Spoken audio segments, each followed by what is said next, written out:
What's up, fellow adult collectors? Welcome to SeViLion Collectibles. In this video, I'll be reviewing the recently released Storm Collectibles Lobo, based on his appearance in the Injustice Gods Among Us video game. As of this recording, Lobo is still available on websites such as Amazon and Big Bad Toy Store, but inventory does appear to be running low.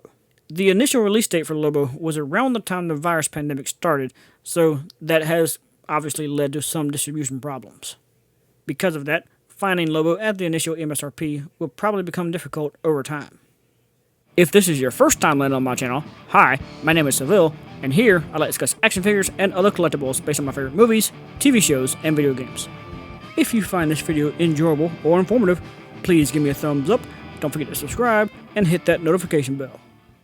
Now, as usual, I'll start with a good slow up and down look at both the front and back of Lobo. At first glance, it sure looks like this is another one knocked right out of the park for Storm Collectibles. The Injustice design for Lobo included most of the classic tropes of the character, and this figure certainly covered all that. When it comes to the head and hair sculpt, well, I need to look at this a little bit differently than I normally do. The reason being is that Lobo actually includes 3 different head sculpts and 2 different hairstyles, all of which you can mix and match. The first hairstyle is kind of wavy and all over the place, which does hide a lot of the face and covers up a lot of the figure. It looks great, but it does make it difficult to do a thorough review. So, here's the head without any hair. Admittedly, it would look quite a bit goofy if you left it like this. What's even a little bit weirder to me is that on the backside, there actually is still some hair sculpted in. I won't be leaving it like that for long, but while I've got the hair off, let's take a look at the jacket real quick. It's sculpted and painted so nicely with such great detail that it's almost a shame that the hair will cover most of it up more often than not.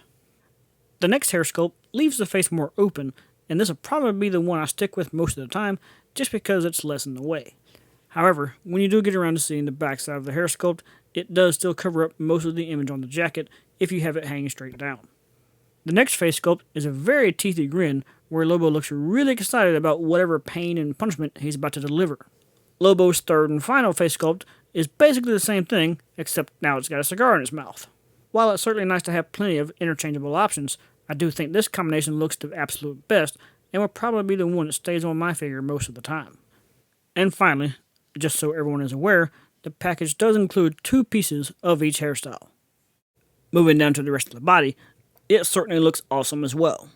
Whether it's the muscular build, more details of the jacket, or the gear scattered throughout. The skull belt buckle, the pouches, even the grenades hanging off one leg are all great little details. I really like the overall style of the boots and leg armor. It's almost as if he went through a dumpster to get all the different parts together to make the shin guards. They even kind of look like they might be trash cans themselves. Next up, he does have 3 matching pairs of extra hands, each with their own individual purpose. Each pair matches up to a particular accessory. The first type can hold the loose cigar like this with either hand. The next type holds the shotgun, and the last type holds the hook. The hook and chain, especially the chain, is my favorite accessory. The chain itself is real metal like what you'd get with a necklace. It even uses the same type of necklace clasp to connect to the hook. The other end of the chain has a loop built into it to go over the wrist peg. Earlier in the video, you probably noticed a pretty significant gap on the right-hand wrist peg, but having the chain on helps cover that up. Now, some of you might be wondering how Lobo fits in with the rest of the Injustice line. Well, he's actually the smallest of the bunch.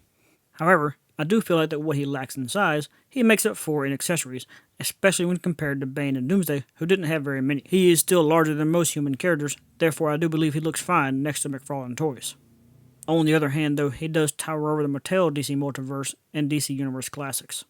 And just to be as thorough as I can with the DC lines, here's the NECA Christopher Reeve Superman and the DC Collectibles TV Supergirl.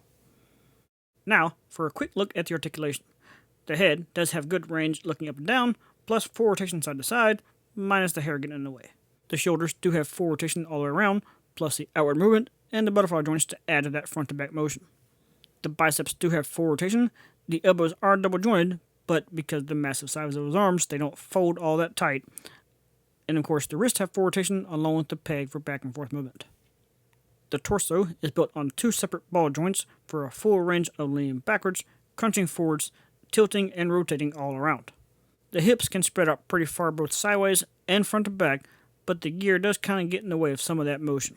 There's also some rotation in the hips, the knees are double jointed, the ankles do have a little bit of a pivot motion, plus there's a toe joint. So, with all that said, it's time to run this Storm Collectibles Injustice Lobo through my guidelines for a complete and fair review. This is a brand new sculpt that is highly detailed and incredibly accurate to this interpretation of the character. It does have more than 20 points of articulation, it is in scale with the rest of the Injustice line, and it has fantastic balance. There's certainly plenty of accessories, I didn't have any quality control problems, and the roughly $100 price point does seem fair. Thus, the primary issue at this point is going to be availability, because stock does seem to be running low. Therefore, leading my final score to a 9 out of 10 star rating, meaning it is outstanding and one of the best of the year. So if you're watching this video and you haven't already got this figure, jump on it as quickly as you can, because not only is it one of the best of the year, it's the best Lobo figure ever made. If Lobo is indeed the main man, then Storm Collectibles is indeed the main brand.